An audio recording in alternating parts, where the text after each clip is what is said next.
Part 1. The Desperate Alliance. The throne room of the Valthene Empire stretched like a cathedral of crystal and starlight.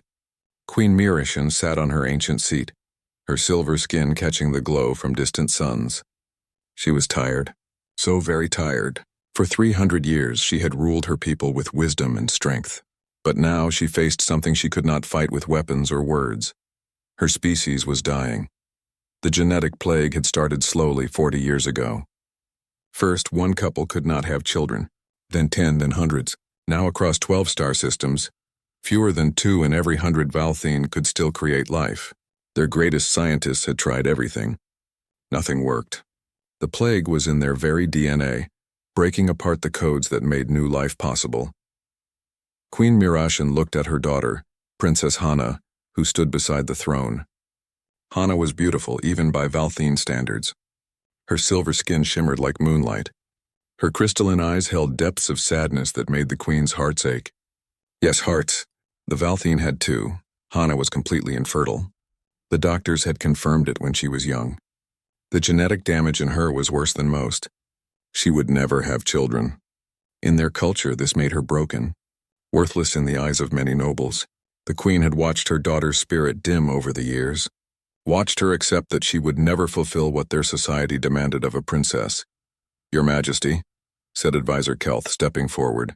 He was old, even for their long-lived race. "The human delegation has arrived. Humans. The newest species to join the Galactic Council. They were young, barely 300 years into space travel. They were short-lived, dying after only 80 or 90 years. They were weak physically, unable to survive in many environments without their suits and machines. But they had something the Valthene needed desperately. They had numbers. They had growth. They had children by the billions. "Send them in," the queen said. The doors opened. 3 humans walked in and the queen studied them carefully.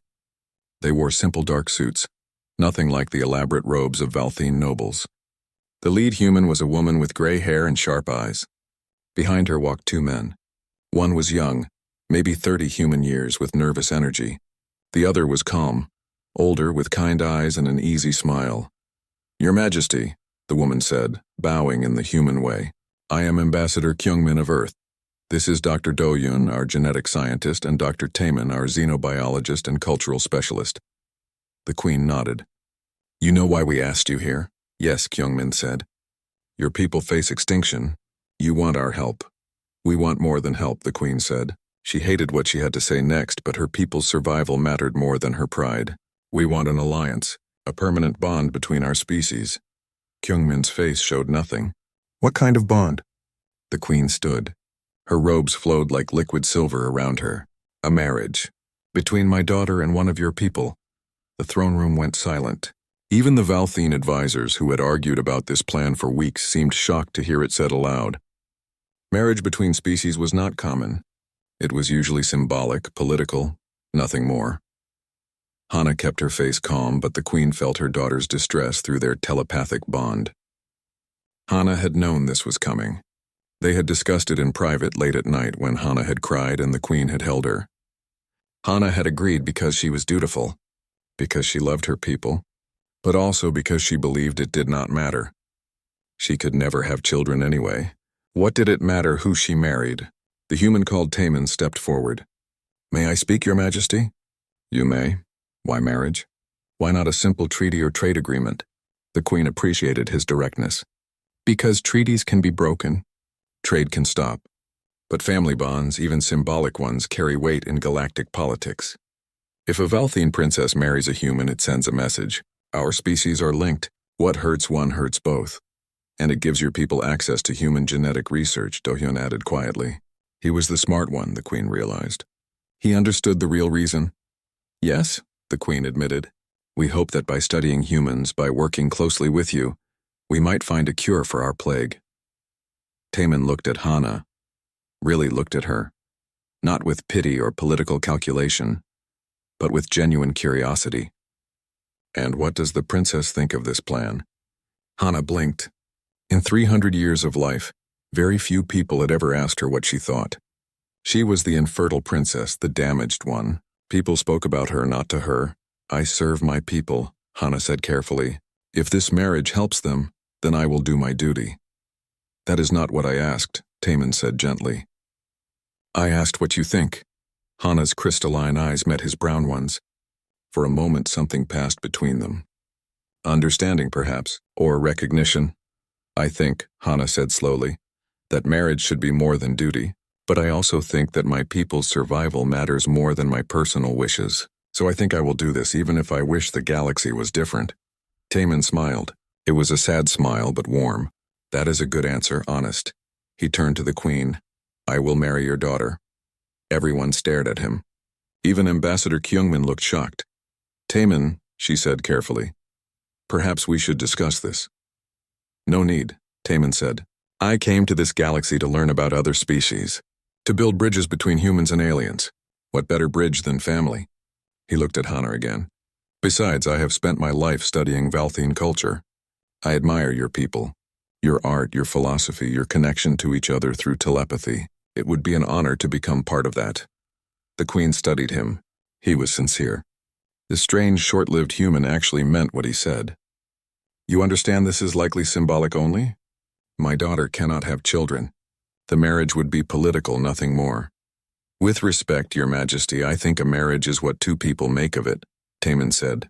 Children or no children, symbolic or real, I believe any relationship has value if both people commit to it. Hana felt something crack open in her chest. Hope? No, she had given up on hope long ago. But something she had not felt in decades. Very well, the queen said. In 1 month we will hold the ceremony. Taman of Earth will marry Hana of Valthos. Our species will be bound. The advisors began talking all at once. Ambassador Kyungmin pulled Taman aside, speaking in rapid, angry human language. Dohyun watched everything with thoughtful eyes. But Taman walked past them all directly to Hana. He held out his hand, palm up, in the human gesture of greeting. Hello, Hana, I am Taman. I look forward to knowing you. Hana stared at his hand. Then slowly she placed her silver palm against his brown one. His skin was warm, warmer than Valthine's skin. The touch sent a strange tingle up her arm. Hello, Taman, she said softly. I look forward to knowing you too. And in that moment, in that simple touch, something began that would change the galaxy forever. But neither of them knew it yet. They only knew that they had made a choice, taken a step into unknown territory together. Outside the throne room, stars wheeled in their ancient patterns. Inside, two people from different worlds stood hand in hand, beginning a journey that would save millions of lives and prove that sometimes the most powerful force in the universe is not technology or weapons or political power. Sometimes it is simply connection. One person reaching out to another and saying, I see you. You matter. We will face this together. Part 2. The impossible union. 6 months had passed since the wedding. Hana stood at the window of their home on Nexus 7, watching ships come and go from the diplomatic station. Behind her, she heard Taman moving around in the kitchen, humming one of his human songs. He did that often, hummed while he worked. It had annoyed her at first. Now she found it comforting.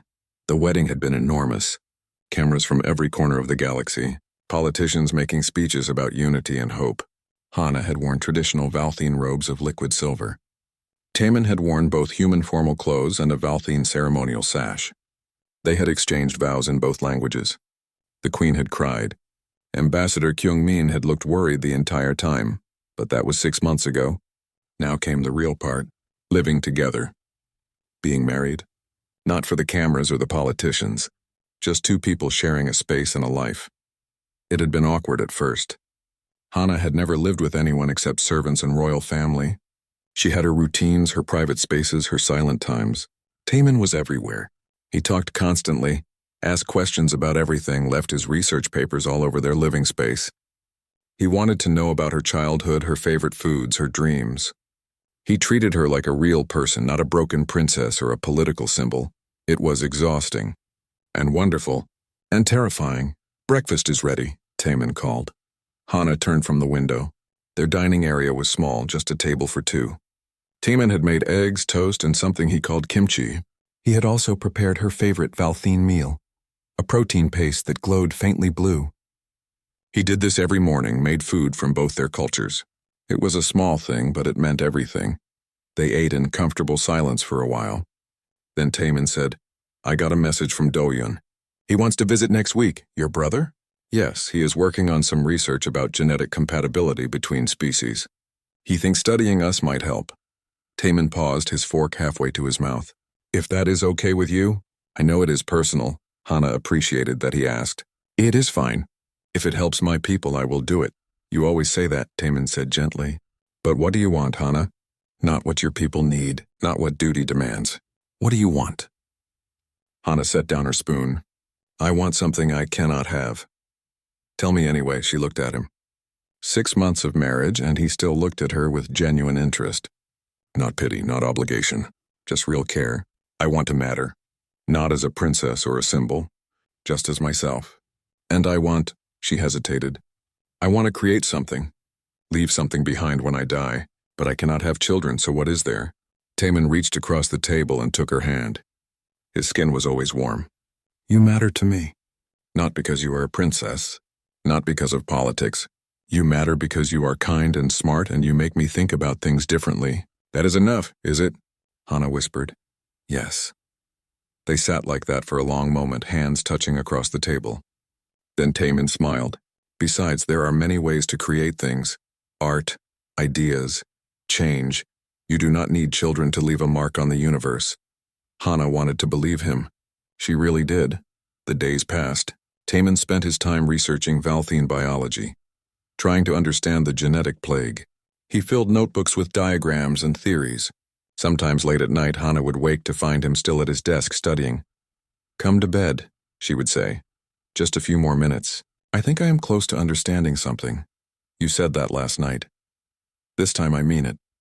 But he would still be there an hour later when she checked again, so she would bring him tea and sit beside him, looking at his notes even though she did not understand most of them. He would explain using simple words and hand gestures, and she would listen, not because she cared about genetics, but because she cared about him. She had not expected that. Caring about him. This was supposed to be political, symbolic. But somewhere between the awkward first weeks and now, something real had grown. She looked forward to his humming in the kitchen. She missed him when he was at meetings. She liked the way he listened when she talked about Valthine history or her childhood. One night, 3 months into their marriage, they sat on their balcony watching artificial stars. Taemin had made them tea, something called green tea from Earth. It was bitter but good. Can I ask you something personal? Taemin said. You always do, Hana replied, but she smiled. Does it hurt, being infertile in your culture? Most people would never ask that. They would pretend not to notice or offer false sympathy. But Taemin asked directly, honestly. Yes, Hana said. Every day, our culture values lineage above almost everything. To have no children means your line dies, your legacy ends. Growing up, I watched other noble children learn about their ancestors, talk about their future families. I had no future family, just an ending. That must have been lonely. It was. Hana sipped her tea. I became invisible. People stopped seeing me as a person. Just a failure. A warning to others about the plague. Taemin was quiet for a moment. Then he said, on Earth we have a saying.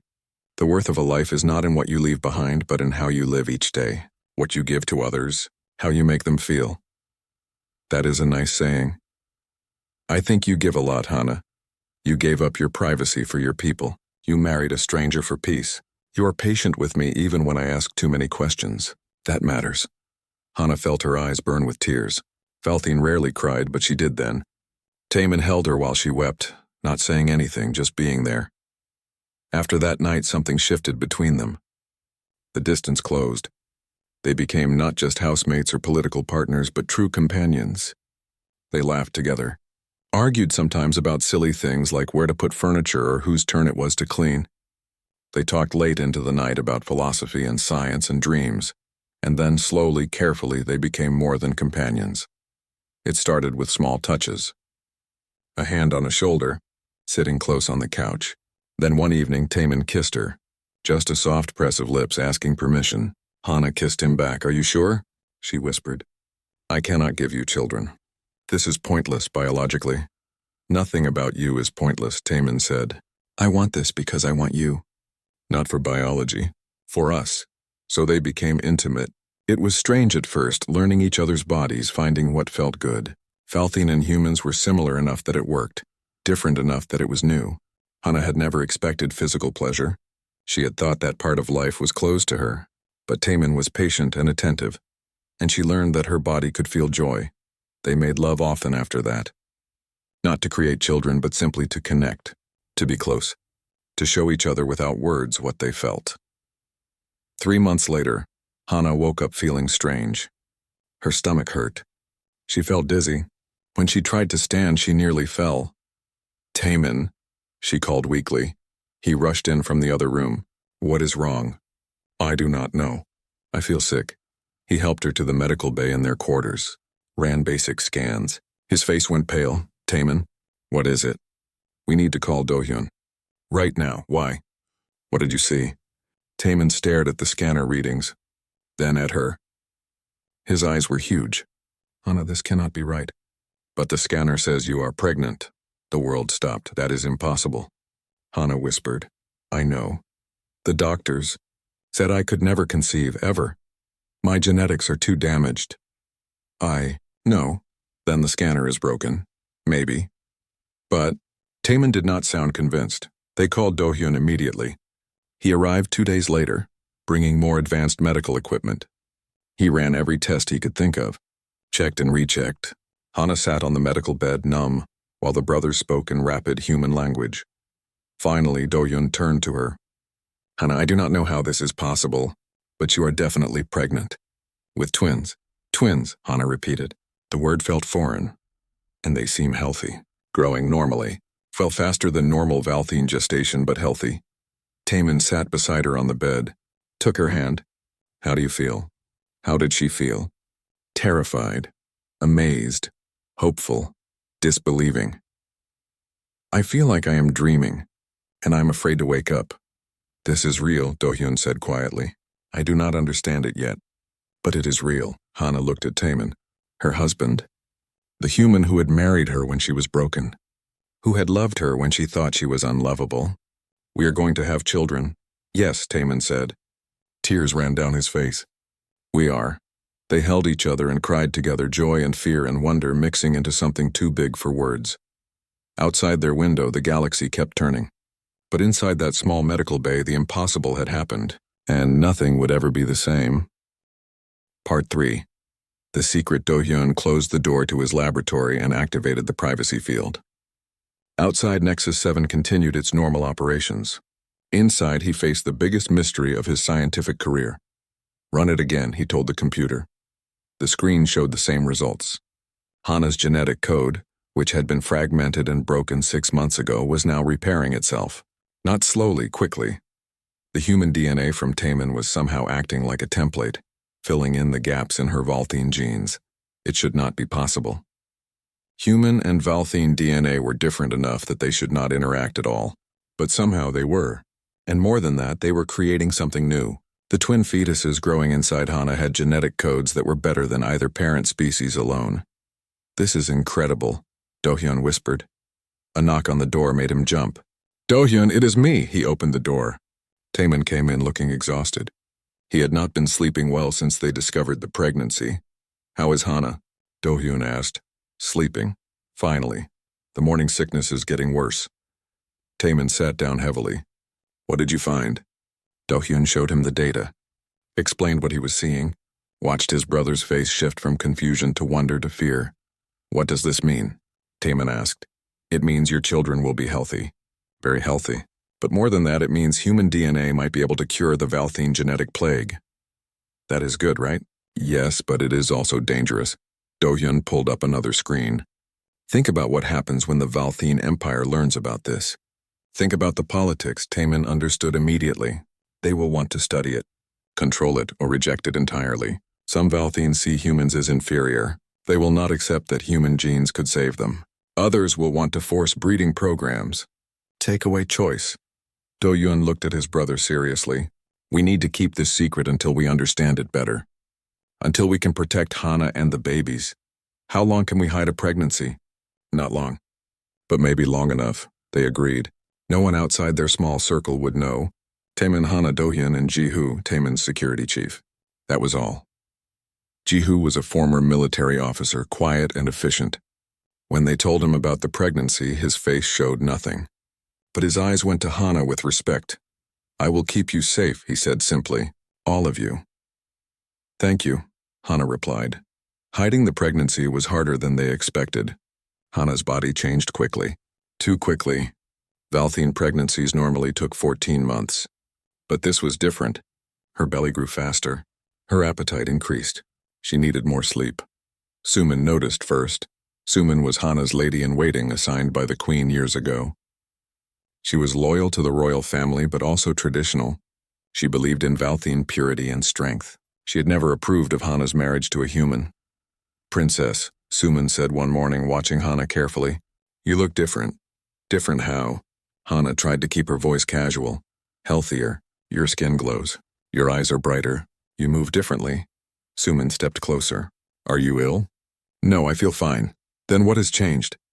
Hana hesitated too long. Suman's crystalline eyes narrowed. She was smart. Too smart. "I see," she said quietly. "You hide something." "Suman, please. Does the queen know?" "Not yet." Suman studied her for a long moment. Then she did something unexpected. She knelt. "I will say nothing. But princess, if you are in danger, I must help." "I am not in danger." "Then what?" Hana looked at Taman, who had entered the room. He nodded slightly. "They had known this moment would come. I am pregnant," Hana said. Suman's face went through several emotions at once. Shock, disbelief, denial. "That is impossible." "I know. The doctors said you could never conceive." "I know. Then how?" "We do not know exactly. But it happened. I am carrying twins." Suman stood slowly. Her hands shook. "Twins, healthy?" "Yes." "From him?" Suman looked at Taman. "From the human?" "Yes." For a long moment no one spoke. Then Suman said something in the old Valthine language. Something religious. She knelt again, but this time not to Hana, to her belly. "What are you doing?" Hana asked. Showing respect to the miracle, Suman whispered, "Princess, do you understand what this means? If you can conceive if human Valthine children are possible, this could save our entire species. Maybe. We do not know enough yet. Then we must protect you, and them, until we do know." Suman looked up with fierce determination. "I pledge my life to this secret. The salvation of our people grows inside you. I will let no harm come to it." Taman helped Suman stand. "Thank you." "We need all the help we can get. What will you do when the queen demands Hana return home for the royal festival?" Suman asked. "It is in 2 weeks. You cannot refuse. The entire empire will expect to see the princess." This was the problem they had been avoiding. The festival was a massive celebration, held once every 5 years. All royal family members had to attend. There would be cameras, crowds, formal ceremonies. No way to hide a pregnancy. "We will tell them I am sick," Hana said. "The queen will send doctors." "Then we will go," Taman said. "We will be careful. Hana can wear loose robes. We will make excuses to avoid medical exams. It is only 3 days. We can manage," but Dohyun shook his head. "The pregnancy is progressing too fast. In 2 weeks, Hana will be showing, obviously. No amount of loose clothing will hide it. Then what do we do?" Hana asked. They argued for hours. Cancel the visit. Fake an emergency. Tell the queen the truth now. Every option had problems. Finally, Jihu spoke up. "There is one option. Tell the queen, but only the queen. Send a private, encrypted message. She deserves to know. And we need her protection." "She might reject it," Suman said. "She might see human Valthine children as impure. Or she might see them as salvation," Taman countered. Hana thought about her mother. The queen was traditional, yes, but she was also desperate. She had watched her empire die slowly for decades. Would she reject a possible cure because of pride? "We tell her," Hana decided. "But not everything, not yet. We send her a message saying something important has happened, something that might help our people. We ask her to come here quietly without the court. Will she come?" Taman asked. "Yes," Hana said. "She is my mother. She will come." They composed the message carefully, encrypted it with codes only the queen would know, sent it through secure channels. Then they waited.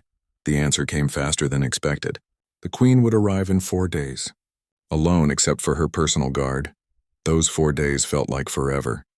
Hana's stomach grew more each day. The babies moved inside her now, little flutters that made her gasp. Taman spent hours with his hand on her belly, feeling them kick, tears in his eyes. They are real, he kept saying. They are really real. Do-hyun continued his research, working 18-hour days. He discovered more amazing things. The babies had abilities neither human nor Valthine possessed alone. Enhanced telepathy from the Valthine side, stronger immune systems from the human side. They were hybrids, yes, but not lesser versions of either species. They were something new, something better. This is what evolution looks like, Do-hyun told them. Not one species becoming stronger alone, but two species creating something neither could make separately. Will they be accepted? Hana asked quietly. I do not know, but they should be. They are incredible. The day the Queen arrived, everyone was nervous. Jihu positioned his security team carefully. Suman prepared private rooms. Taman and Hana waited together, holding hands. When the Queen walked in, she looked tired, older than Hana remembered. The weight of leadership had aged her. Mother, Hana said, bowing. Daughter. The Queen's eyes swept over Hana, seeing everything. She had not lived 300 years by being unobservant. You look different. Yes, why did you call me here? Hana took a deep breath. Because something impossible has happened, something that might save our people. But we needed to tell you first before anyone else knows. Tell me what? Hana stepped closer, opened her robe slightly, let her mother see the curve of her belly. The Queen froze completely. Her crystalline eyes went wide. Her face showed every emotion at once. How? She whispered. We do not fully know yet, but I am pregnant. With twins, and they are healthy. The Queen reached out with shaking hands, touched Hana's belly.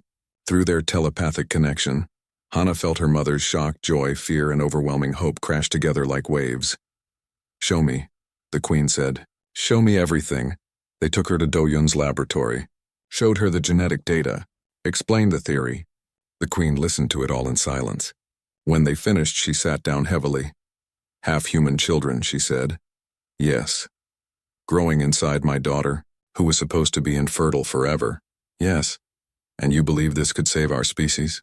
We believe it might, Do-hyun said carefully. But we need more time to study it, more data. We cannot rush this, the Queen stood. Walked to Hana, pulled her daughter into an embrace. You have given me hope, she whispered. After decades of despair, you have given me hope. Hana hugged her mother back, crying. I am scared, I know. But you are also brave. Braver than you know.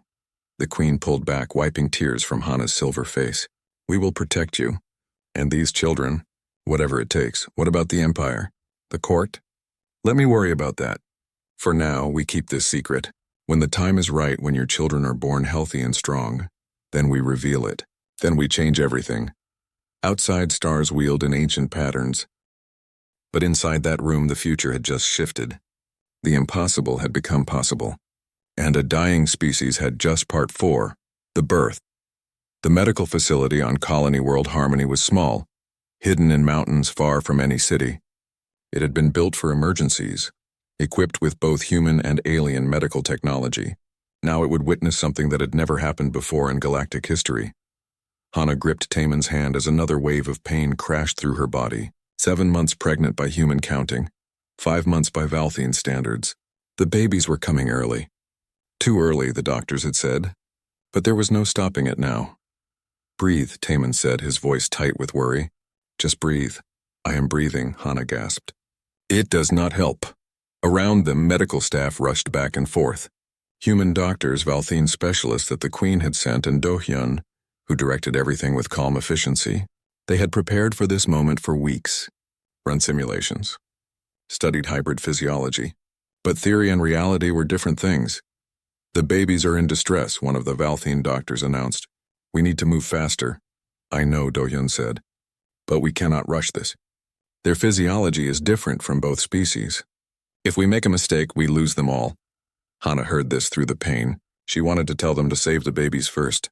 Forget about her. But another contraction hit and all she could do was scream. Almost there, a human nurse said, checking monitors. I can see the first one crowning. The Queen stood in the corner, her face pale with fear and hope mixed together. She had insisted on being present despite the risk. If anyone discovered that the Valthine Queen was at a secret human medical facility, there would be questions. Dangerous questions. but she would not leave her daughter. Push, Hana, Do-hyun instructed. One more push. Hana pushed with everything she had. The pain was incredible beyond anything she had imagined. Valthine births were normally easier, their bodies designed for it. But these babies were different. Bigger than Valthine newborns, their bones denser like humans. Suddenly, pressure released. A baby's cry filled the room. Not a human cry, not a Valthine cry. Something between, something new. It is a girl, the nurse said, holding up a tiny, wriggling infant. Hana stared through tears. The baby had silver skin like Valthine, shimmering in the medical lights. But she had hair black and thick like human babies. Her eyes opened for a moment, revealing crystalline Valthine eyes with human-shaped pupils. She is beautiful, Taemin whispered. But there was no time to celebrate. The second baby was coming. Again, Do-hyun said. One more, Hana, you can do this.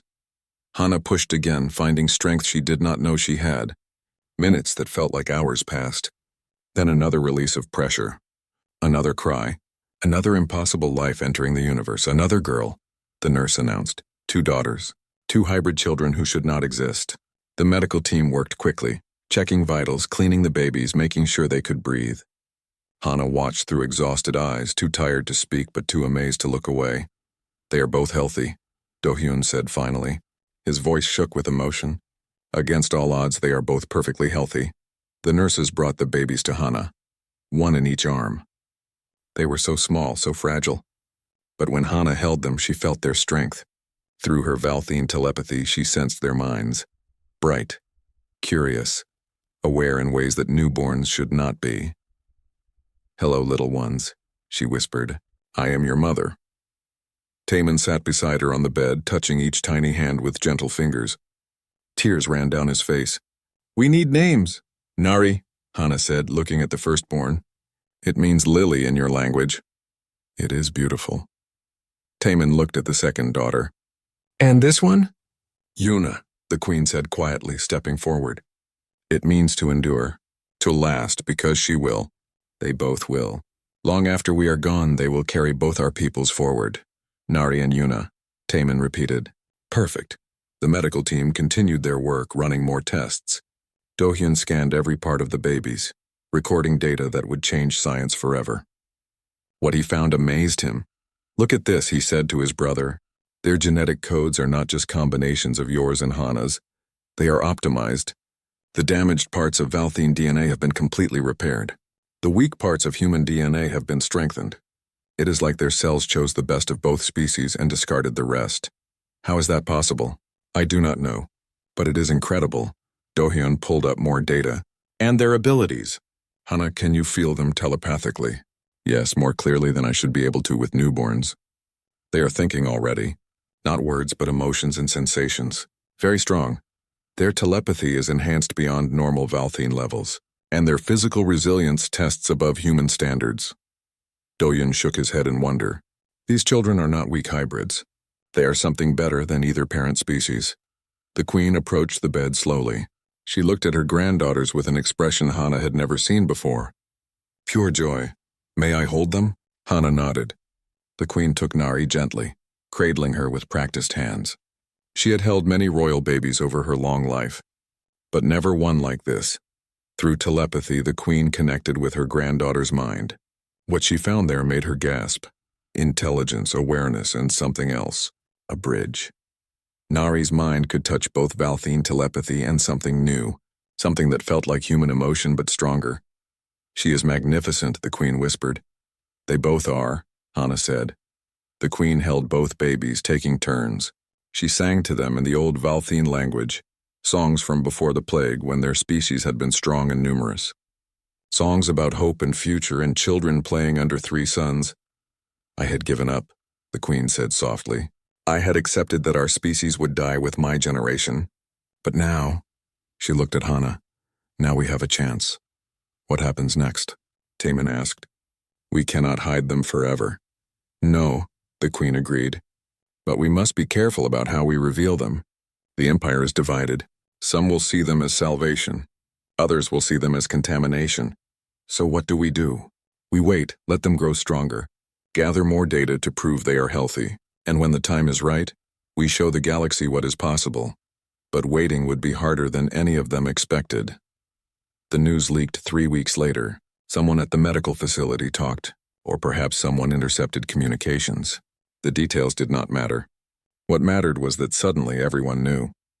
The infertile Valthine princess had given birth to hybrid children, half human, half Valthine, impossible but real. The Galactic Council exploded with debate. Some species celebrated, calling it a miracle of science. Others condemned it, calling it genetic contamination. Religious groups argued about whether hybrid children had souls. Politicians argued about what it meant for interspecies relations. On the Valthine homeworld, riots broke out. Traditionalists demanded the children be taken from Hana. Progressives demanded access to human genetic technology immediately. The Empire teetered on the edge of civil war. The Queen addressed her people from her throne, broadcast across all 12 star systems. My fellow Valthine, I understand your fear. Our species faces extinction. We grasp for solutions, but let me be clear. My granddaughters are not experiments. They are not political symbols. They are children. Living, breathing, thinking children. And they are healthy. More than healthy. They are thriving. She showed footage of Nari and Yuna. 3 weeks old now, already showing remarkable development. Their eyes tracked movement better than Valthine newborns. Their hands gripped with surprising strength. And they smiled. That was what captured hearts across the galaxy. 2 tiny hybrid babies smiling at their mother. I know some of you fear change, the Queen continued. You fear that accepting human help means losing our identity. But I ask you this. Which is more important? Dying pure or living mixed? Because those are our choices. We can cling to genetic purity and go extinct, or we can embrace this new possibility and survive. The speech helped. Not everyone was convinced, but enough were. Public opinion began to shift. Meanwhile, in the medical facility, Hana and Taemin focused on their daughters, learning how to feed them, change them, soothe them when they cried. They were exhausting, wonderful, terrifying, perfect. Nari was the calmer of the two, watching everything with serious eyes. Yuna was more energetic, always moving, always demanding attention. But both were clearly intelligent beyond their age. They are growing so fast, Hana said one evening, watching them sleep in their shared crib. Do-Yun says they mature faster than either human or Valthine babies normally do, Taemin replied. Is that dangerous? He does not think so. Just different.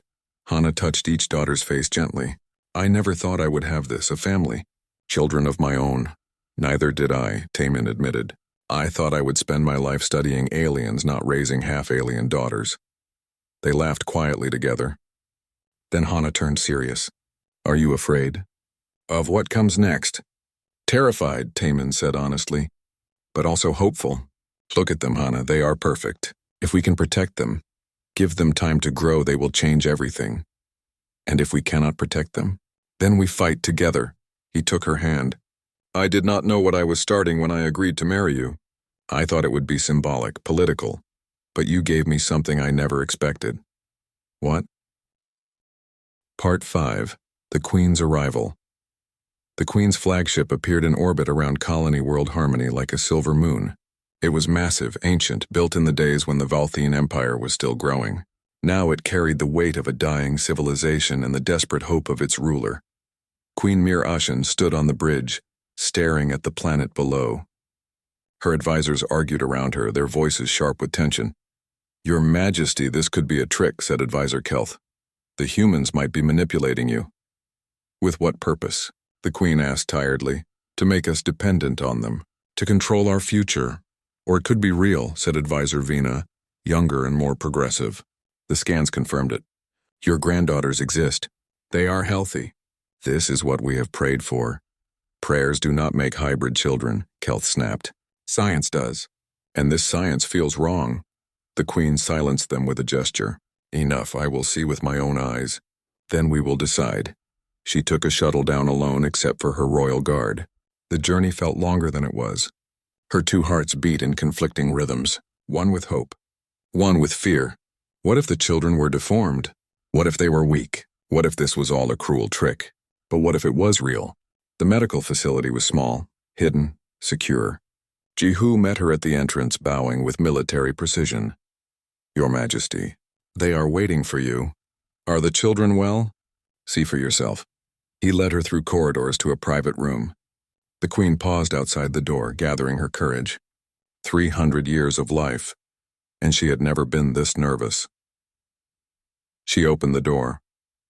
Hana stood by a window, holding a small bundle. Taman sat nearby holding another. They both looked exhausted but radiant in a way the queen had never seen before. Hana glowed with purpose. "Mother," Hana said softly. The queen walked forward slowly. Her eyes were locked on the bundles. "Show me." Hana pulled back the blanket from the baby in her arms. The queen's breath caught. The child was beautiful. Silver skin that shimmered like moonlight. Tiny features that were both familiar and alien. And when her eyes opened, they were crystalline like Valthine eyes, but shaped differently. Human-shaped, a perfect blend. "This is Nari," Hana said. "Your first granddaughter." The queen reached out with shaking hands. Touched the baby's face. So soft, so warm, so alive. "May I?" Hana placed Nari in her grandmother's arms. The baby was light but solid. Real. The queen felt tears on her face. She did not remember when she had started crying. Through her telepathy, she reached for the child's mind. Connection happened instantly. Nari's consciousness touched hers. Bright, curious, strong. Stronger than any Valthine newborn should be. "She is aware," the queen whispered. "So young, but already aware." "Both of them are," Taman said. He stood, bringing over the second baby. "This is Yuna." The queen looked at her second granddaughter, similar to Nari but different. Her skin was slightly darker silver. Her hair was a shade lighter. Yuna stared at her grandmother with intense focus. The queen held both babies now, one in each arm. The weight of them. The reality of them. It overwhelmed her completely. She had ruled an empire for centuries, faced wars and disasters, made impossible decisions, but nothing had ever broken her like this moment of pure, overwhelming joy. "How?" she finally asked, her voice raw. "We do not fully know," Do-hyun said, stepping forward from where he had been waiting quietly. "But I can show you what we have learned." He led them all to his laboratory. The queen reluctantly passed the babies back to Hana so she could look at the data. What she saw on the screens amazed her. Genetic codes. Perfect. Optimized. The damaged sections of Valthine DNA repaired completely. The weaknesses of human DNA strengthened. It was like watching two incomplete puzzles form one perfect picture. "The human genetic code has something we do not," Do-hyun explained. "Extreme adaptability. Humans evolved on a harsh planet with constant change. Their DNA learned to adapt, repair, modify. When combined with Valthine DNA, it acts like medicine, fixing what is broken, strengthening what is weak." "But how did conception even happen?" the queen asked. "Hana was diagnosed as completely infertile." "That is the mystery we are still solving," Do-hyun admitted. "But we think the answer is in human genetic resilience." When Taman and Hana became intimate, his DNA did not just try to create a child. It tried to help. His cells recognized damaged DNA in Hana's reproductive system and began repairing it. Slowly at first, then faster, until conception became possible. "You are saying human DNA healed my daughter?" "In a way, yes." The queen sat down heavily. "If this is true, if human Valthine breeding can cure infertility, then we can save your species," Taman finished. "Not all of it. Not overnight. But over time, yes." The queen looked at the babies again. Nari had fallen asleep in Hana's arms. Yuna was still awake, watching everything with those strange, beautiful eyes. "There will be resistance," the queen said. "Many of my people see humans as inferior. They will not accept that human blood could save us. Then they will die with their pride," Hana said quietly. Her voice had steel in it that the queen had never heard before. "I will not apologize for my daughters. I will not hide them. They are perfect. I know they are," the queen said. "But perfection does not always win against prejudice." "So what do we do?" Taman asked. The queen thought for a long moment. 300 years of political experience fought with 3 minutes of being a grandmother. Finally, she made her decision. "We go public. Completely. No more hiding. We show the galaxy these children. Let everyone see how healthy they are. How intelligent. How perfect." She stood, drawing herself to her full regal height. "And I will make a decree. Any Valthine who wishes may marry a human. We will offer full support, medical care, legal protection. We will encourage it. Your Majesty, Advisor Kelth's voice came through her communication device. He had been listening from the ship. That is too radical. The traditional factions will revolt. Let them, the Queen said coldly. I am tired of watching my people die to protect genetic purity that no longer exists. We are already dying, Kelth. This way at least we die fighting for a future. It could start a civil war. It could, but it could also save us. She looked at her granddaughters. I have lived 300 years without hope. I will not live one more day that way. We change now or we die. She turned to Hana and Taman. I will need you to come to the homeworld. In 3 days there will be a gathering of the entire High Council. You will bring the children. You will tell your story. We will show everyone what is possible. Is that safe? Jihu asked. There are extremists who want these children dead. I will provide full security. My personal guard, the best we have. The Queen's eyes were hard. Anyone who tries to harm my granddaughters will face me directly. They spent the next 3 days preparing. The Queen returned to her flagship and began making arrangements. Taman and Hana practiced what they would say. Do-hyun organized his data into a presentation that even non-scientists could understand, and the babies, unaware of the weight placed on their tiny shoulders, simply existed. They ate, they slept, they looked at the world with curious eyes. On the morning of departure, Hana dressed in formal Valthine robes. Silver and flowing, they marked her as royalty. Taman wore a suit that combined Earth formal wear with Valthine symbols, and the babies wore simple white gowns that Suman had made by hand. The journey to the Valthine homeworld took 6 hours. When they arrived, the entire planet seemed to hold its breath. The High Council chamber was enormous.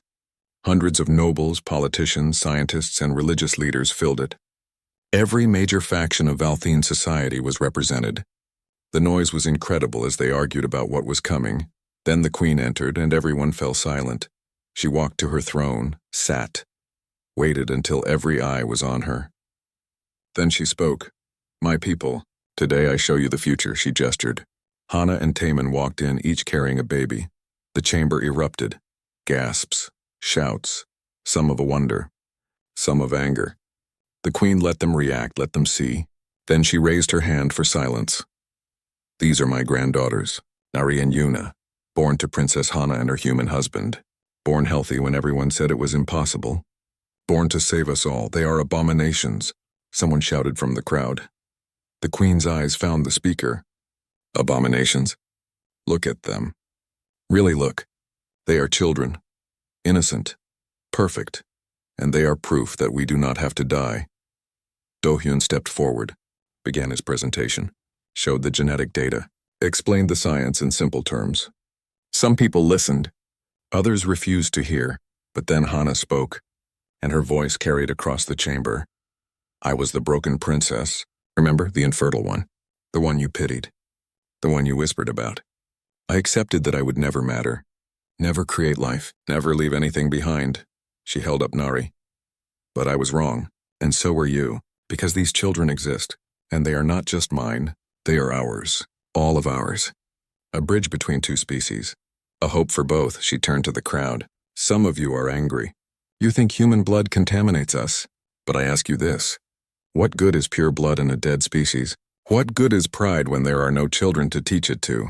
We can die pure or we can live mixed. Those are our only choices. The chamber was silent now. Everyone stared at the babies. At Hana. At the future made flesh. Then from the back someone started clapping. Part 7.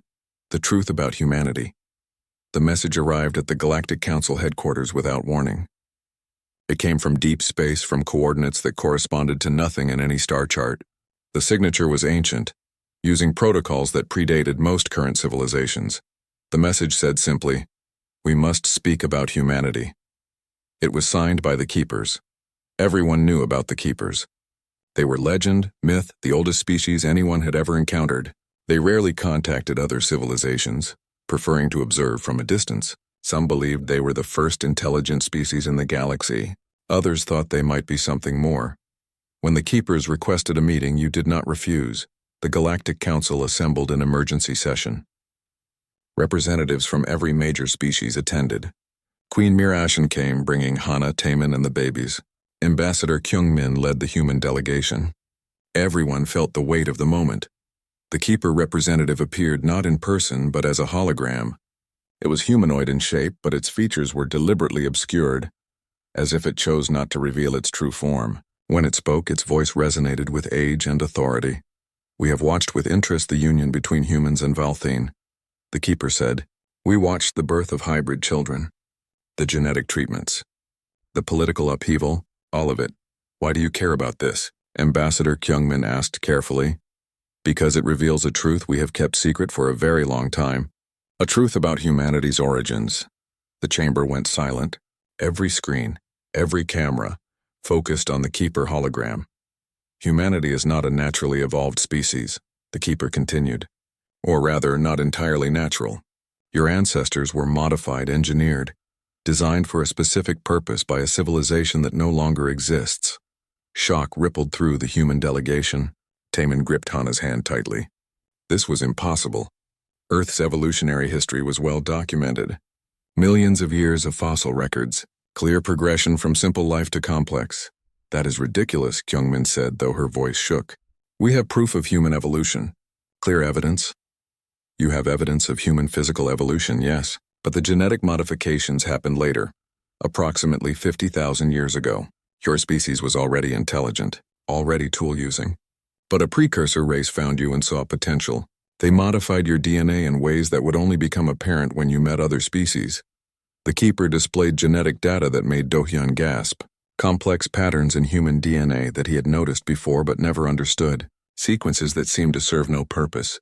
"Until now, they made you compatible," the Keeper explained, "with virtually every carbon-based life form in the galaxy. Your DNA has extraordinary adaptability, yes, but it is not accidental. It was engineered. You are in effect a bridge species, designed to connect dying or damaged species back to genetic health." "Why?" Taman asked, his voice barely audible. "Why would anyone do that?" "Because the precursor race was dying. They had watched species after species fall to genetic degradation, just as the Valthine are falling now. They searched for a solution, and they found Earth. A species with incredible baseline adaptability, shaped by one of the harshest evolutionary environments in the galaxy. They enhanced that adaptability, made it universal, created a species that could save others, so we are tools." Kyungmin's voice was hard. "Created to serve some ancient civilization's purpose?" "You are a gift," the Keeper corrected. "The precursor race knew they were dying. Their own genetics too specialized to adapt, so they created something that could outlast them. A species that would spread across the stars and help others survive. They gave you to the galaxy as their final act." The revelation hit humanity like a physical blow. Across Earth, people watched the broadcast in stunned silence. They were not purely natural. They were designed, modified, created for a purpose. Taman felt numb. His whole life he had been fascinated by aliens, by the diversity of life in the galaxy, but now he learned he was fascinated because he was made to be. Designed to connect with other species. Was anything about him real? Was his love for Hana genuine or programmed? As if sensing his thoughts, Hana squeezed his hand. Through their telepathic bond, she sent a pulse of emotion. "Love. Real, genuine love." "Your origins do not define you," she whispered. "Your choices do," the Keeper continued. "Humanity's reaction to learning the Valthine were dying was not accidental. Your drive to help, to connect, to solve their problem through genetics rather than politics or war. That comes from your designed nature. You are compelled on a genetic level to bridge gaps between species." "But our children," the Queen said, holding Nari while Hana held Yuna. "Are they just products of this design? Are they tools too?" "They are proof the design works," the Keeper said. "But they are also more. Every hybrid carries something neither parent species intended. Free will, choice. The ability to be more than their programming. Your granddaughters are not tools, Queen Mirashin. They are the future. Something new. Something better." Do-hyun stood, his scientific mind processing everything.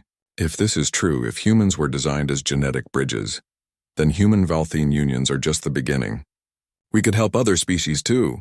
"Yes," the Keeper confirmed. "Already 6 other civilizations have approached human geneticists quietly.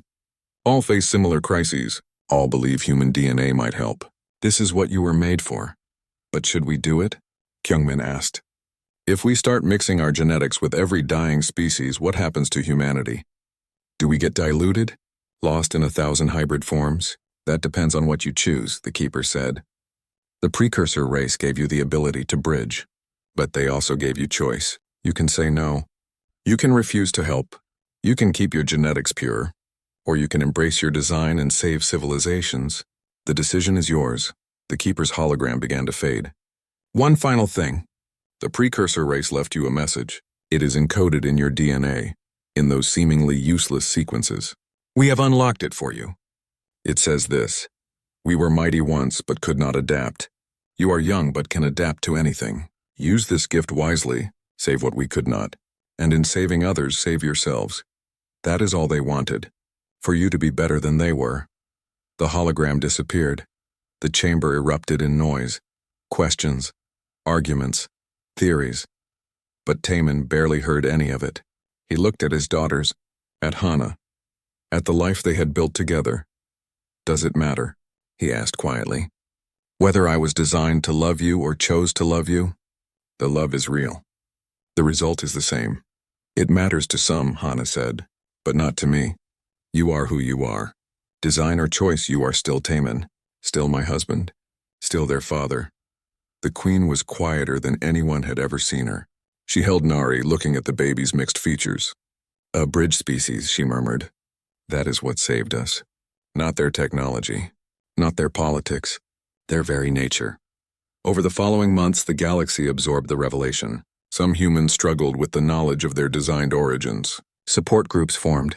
Philosophers debated what it meant for human identity and purpose. Some people rejected the idea entirely, claiming the keepers were lying. Others embraced it, seeing purpose in their existence. But for most humans, life went on. Because regardless of origins, they still had to eat, sleep, work, love, and live. Design or evolution, they were still themselves. The Valthian Empire began a slow recovery. The gene therapy treatments helped hundreds of couples conceive pure Valthian children, and dozens more couples chose human partners, creating a growing population of hybrid children. Mira and Kelvin had their baby, a girl they named Isul. She was the second confirmed hybrid birth, and just as healthy as Nari and Yuna. Other couples followed. The hybrid children became less shocking, more normal, just part of life now. The queen issued formal decrees. Human Valthian unions were legally recognized. Hybrid children had full citizenship and rights. The empire would provide support to any family, mixed or pure. And slowly, grudgingly, society began to change. 5 years passed. Nari and Yuna were remarkable children. At 5 years old, they were smarter than most 7-year-olds of either species. They could speak 3 languages fluently. Their telepathy was stronger than any pure Valthian, but they had learned to control it. And they had inherited human empathy and emotional understanding in ways that amazed everyone. They attended a special school with other hybrid children. There were 23 of them now, ranging from newborns to age 5. They played together, learned together, became the first generation of something new. Hana and Taman had added a 3rd child to their family. A son named Minho, born 3 years after the twins. He was just as healthy, just as special, and just as loved. On the 5th anniversary of Nari and Yuna's birth, the queen called a celebration. The entire royal family gathered at the palace on the Valthian homeworld. Nobles, politicians, scientists, and ordinary citizens came to see the hybrid children who had started it all. The queen stood on a balcony overlooking the crowd. Beside her stood Hana, Taman, and their 3 children. The crowd below was enormous, stretching as far as the eye could see. 5 years ago, the queen began, her voice amplified across the plaza. I believed my species was dying. I had watched 40 years of slow decline, watched hope fade,